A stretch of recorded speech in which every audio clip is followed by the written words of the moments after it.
আপনাকে মই আগের ভিডিওতে দেখাইলাম মগো একটা গরু আছে, এইটা যেহেতু কোরবানির যুগ এই জন্য এইটা ব্যস্ত হইবে, এই লিগে এইটা লইয়া আমরা 27 জনে হাড়ে যাইতেছি। দেখেন দুখন দড়ি লাগাইছি, তারপর হালায় পাগলামি করে, এই লিগে এইটা লইয়া আমরা হাড়ের দিক যাইতে আসি।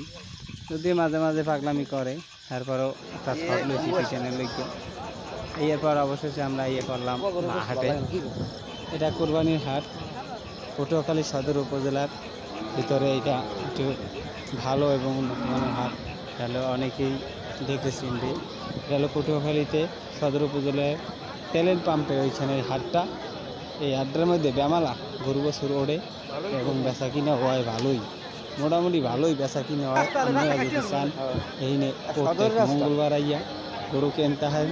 এইবার ভালো ভালো সুন্দর সুন্দর গরু আছে, দেখতেও কিনতে পারেন, বুঝতেও কিনতে পারেন। এবং যারা বেচবেন তারাও আহিনে আইয়া ভালোই ব্যস্ত থাকে।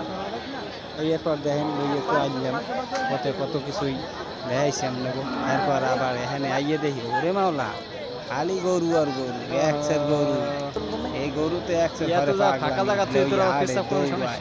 জুতো দেয়। এরপর আইনে বহুত কষ্টের আইহার পরে এই বেড়ায় লইছে পাগলামি, বিশাল পাগলামি।